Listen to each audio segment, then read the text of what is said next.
人明明是备受赞誉的高材生，但却有一个风流成性的妻子。而面对妻子的突然背叛，他却并没有当场揭露，反而要用最残忍的方式惩罚妻子。约翰要求他与自己一同前去中国煤炭府做科研工作，而当时那里正处于霍乱爆发的紧要关头。妻子听后认为这无疑是将自己逼上绝路，便果断拒绝了约翰的无理要求。Fine, then I shall file my petition for divorce tomorrow. I'm afraid that you have thought me a bigger fool than I am. I don't know what you're talking about. Don't you? I am divorcing you for adultery. 当安娜得知丑事败露后，并未显现出丝毫悔意，甚至没有半点羞愧，反而要约翰成全她与情夫相爱。Charlie and I have fallen in love. 约翰没想到妻子竟会如此愚蠢，将他人一时激情的空洞承诺当作真爱。所以为了让妻子幡然醒悟，约翰提出，如果艾伦可以立刻离婚，并且娶安娜为妻，两人便可以平和的分离，并且他也不会继续纠缠。如若不能，安娜就必须和自己一同前去煤炭府。安娜随后便迫不及待地找到了艾伦，信心十足地希望艾伦能够立刻娶她。然而她却未曾料想，那份感情不过是一瞬的承诺，如今已然消散如烟。You know, darling.Whatever happens, we must try to keep Dorothy out of it. What do you mean? I know, Dorothy. Nothing in the world will induce her to divorce me. The importance of my station here. If I were... 直到现在，她才恍然大悟，意识到自己的做法有多么愚蠢，所有的甜蜜幻想也在此刻彻底破灭。她便只能认清现实，毅然决然地答应了丈夫的要求。I'm coming with you. Good. I thought you might. 可即便如此，约翰对于妻子的不忠却仍然满是愤恨与失望。原本走水路2天半就可以抵达的路程，他却选择了崎岖不平的山路。燥热的环境使得安娜烦闷不已，而泥泞的土地更是令他苦不堪言。然而，相比于蜿蜒陡峭的山路，更令他心生畏惧的，则是沿途中目睹到的那些因霍乱而丧生的人。他透过窗棂静静窥视，内心不禁被一种无法言喻的恐惧吞噬。经历了2周半的长途跋涉，他们终于抵达目的地。可待到他兴奋地跑入屋内时，却顿时被眼前的一幕震惊。房屋内凌乱不堪，家具也都早已破败，无法使用。满屋散落的杂物和四周萦绕的灰尘，几乎就要让他窒息。甚至在卧室内，还有上任主人留下的恐怖玩偶。I wouldn't touch that if I was you. You may have died in that bed. 而待到夜幕到来之际，丈夫才强装好意地提醒安娜，如果实在害怕，可以给她打1针疫苗，但或许是故意向约翰赌气。安娜则笃定自己不需要这所谓的关心，继而询问丈夫染上霍乱会是怎样的后果。Goes out of you in the first 36 hours. You die of dehydration, actually. So it's messy and very painful. 而这一晚也注定是个难眠之夜。安娜的耳畔冥冥之中不断回响起亡魂的哀嚎，纵使她表面上对于周遭的一切漠不在乎，可霍乱的恐惧已然在她心底扎根蔓延。第2日清晨，安娜从房内走出，看到约翰正与当地军官交涉。而为了安娜的人身保障与基地的安全，临行前，约翰特地派1位士兵守护此处。而安娜也不难看出，这只不过是约翰安插在自己身旁的监视罢了。随后，约翰便随着军官出发，赶往霍乱根源。而待他走到半路，便被一旁打水的居民吸引。鉴于往常细菌研究的经验，他则笃定这口井水很可能存在些许端倪。这个水不好，不喝。Do you understand? 明白吗？ Yes, I understand, Dr. Fane. I received my military training in Moscow. If you don't like English, we can speak Russian.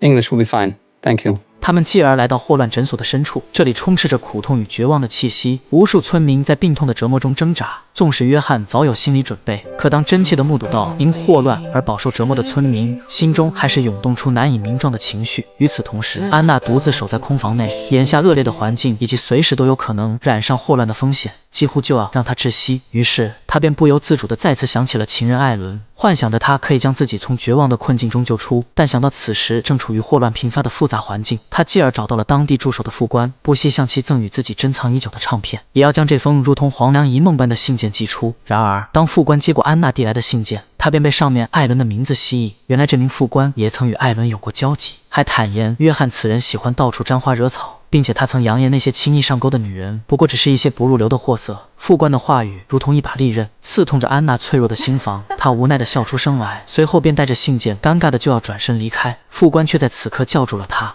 The letter. Yes, it suddenly occurred to me that Friday's much too late. Thanks all the same.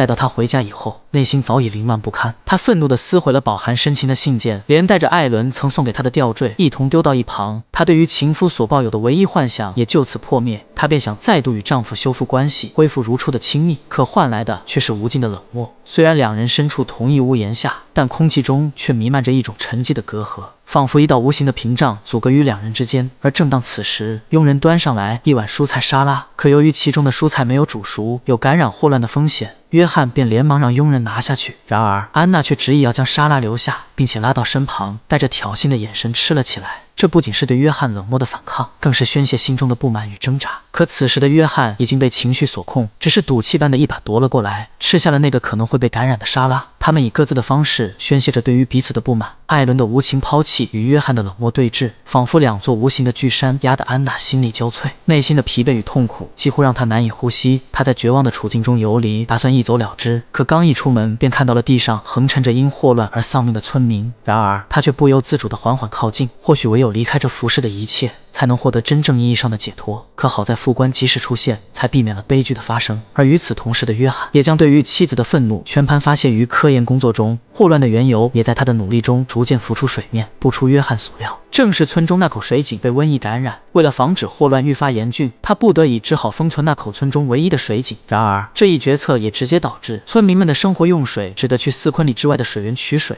而这本是有效管控霍乱的必要举措。村民们不仅不理解约翰的这一行为，甚至毫不避讳地当面责骂。但是即便已然控制了当下的水源问题，霍乱的风波却迟迟未能平息。助理也察觉到了约翰的意乱神烦，于是便一时兴起与约翰一同饮酒消愁。待到夜色浓稠的像化不开的清末，约翰才拖着醉意回到家中。他也在近些天里真正意义上的向安娜投去了久违的关心。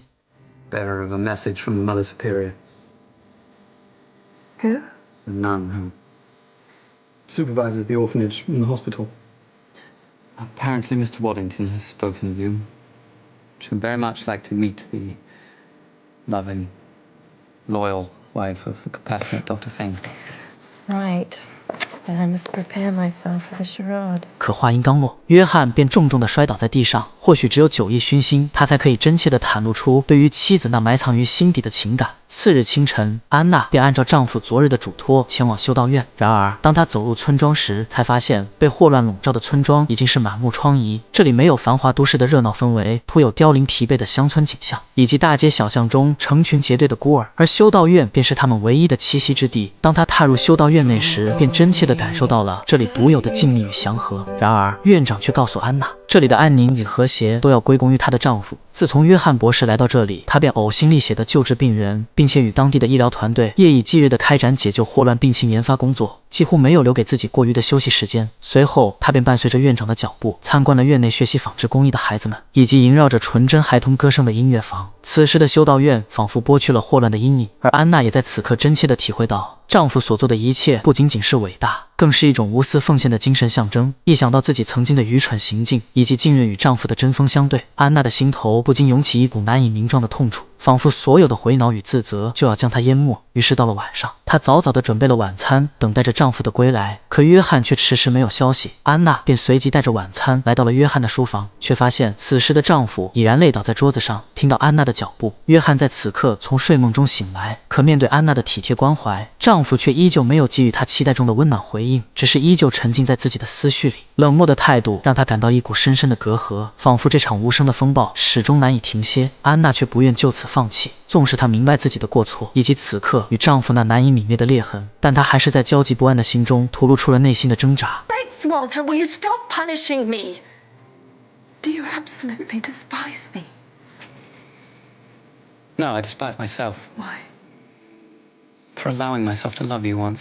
正因为约翰曾深爱着她，安娜的背叛成了他心中最难以承受的伤痛，却也不忍心看到他的离去。听着门外妻子哽咽的哭声，约翰的心房此刻好似被无形的痛楚撕扯开来，那种感同身受的苦痛让他不禁回想起藏匿在时光深处的那份曾经的爱与温柔。此刻，天空也仿佛在为他们哭泣。经历了一晚上的雨水冲刷，安娜也明白了自己不该就此颓废下去。她继而再次来到了修道院，纵使院长不忍心让其再次打理繁杂事务，但安娜还是义无反顾地决定留下来。随后，安娜便来到婴儿房里，开始为孩子们换尿布，可摆在面前的却是语言不通的障碍。让他慌乱的心无从安放。但他还是下定决心要克服这些困难，贡献出自己仅有的绵薄之力。当他走出门外为孩子接热水时，也恰巧与约翰撞了个满怀。他本想开口指责安娜的妄自抉择，可看着妻子离去的背影，约翰也深刻的明白了，妻子的决定并非一时冲动，而是他也在协助自己一同改善霍乱的僵局。闲暇时，安娜还会为孩童们奏响异国的旋律，悠扬的乐章像是穿越了千山万水，为单调的修道院生活增添了一抹别样的色彩。路过的约翰也不由自主地停下了脚步，耳畔传来安娜指尖划过琴键的旋律，每一个音符都像是在轻柔地触动他的心弦，让他沉浸在这难得的宁静中。两人初次相遇的甜美时光也再次萦绕于他的脑海。而随着日子一天天的过去，他们之间的关系也发生了微妙的变化。渐渐的，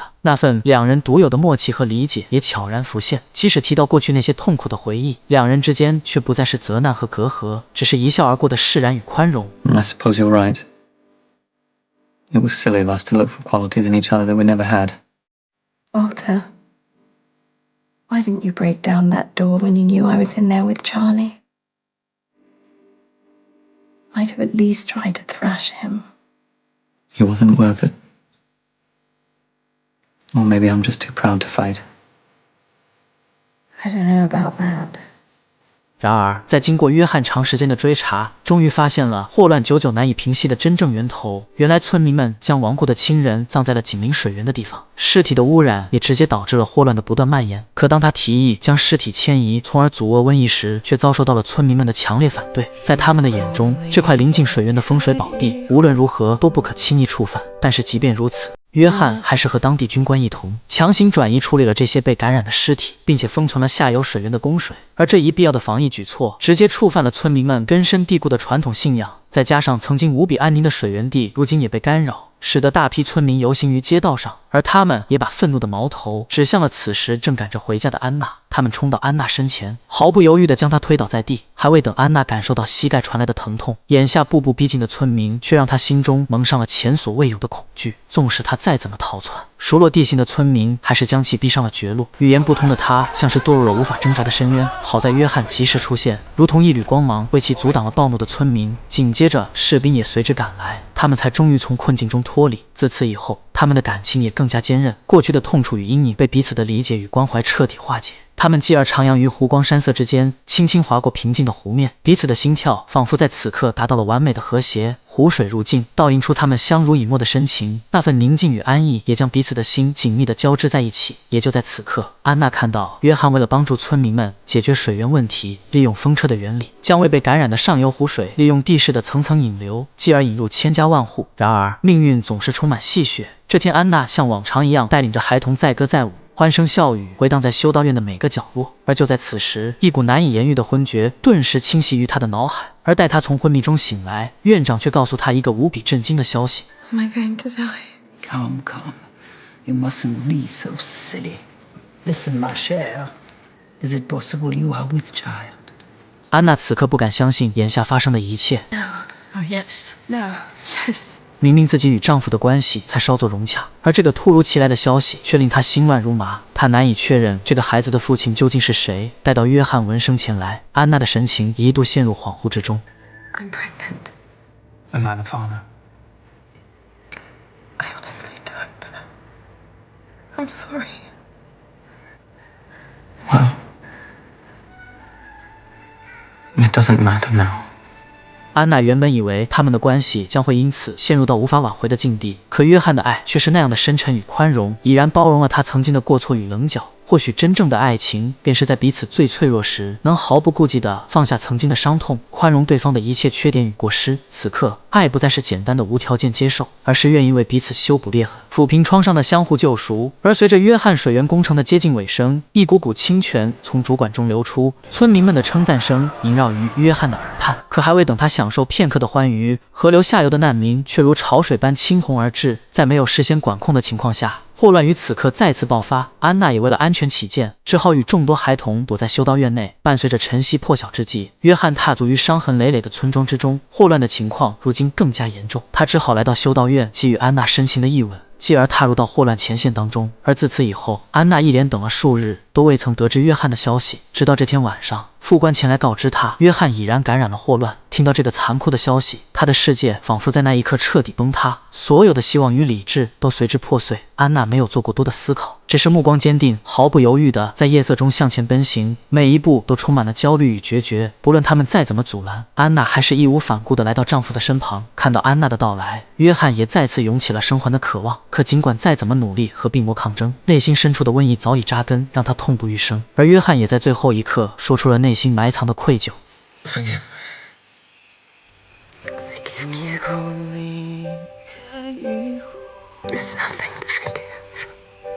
随后，约翰便在安娜的陪伴中永远地离开了人世。直到最后一刻，他的眼睛依然未曾合上。那个曾与妻子许下的一同走下去的承诺，最终却化作了他无法践行的遗憾。将丈夫安葬后，安娜回到了那个空荡荡的小家。当她看到丈夫那台熟悉的显微镜和他留下的笔记时，曾经的温暖与回忆如潮水般涌上心头。过往那些对未来的憧憬，如今却像泡影一样，随着她的泪水悄然消散，留下的只是一片无法触及的空虚。随着霍乱的平息，安娜带着对约翰深深的怀念和无尽的眷恋，离开了这段已经模糊的爱情回忆。时光如白驹过隙，一转眼便过去了数年之久。安娜与孩子来到了这个她与约翰曾经多次光临的花店。当买了一束鲜花，正准备离开时，却恰巧碰到了艾伦。他向母子二人打招呼，安娜从容地回应了他，嘴角的笑意中却带着一丝淡淡的疏离。她的眼神里没有任何波动，面对曾经深情的男人，内心早已没有了青涩的悸动。寒暄过后，便要转身离开，可艾伦却想要再续前缘。I'm going to be in London for the next 3 weeks. Perhaps we could. Goodbye, Mr. Townsend.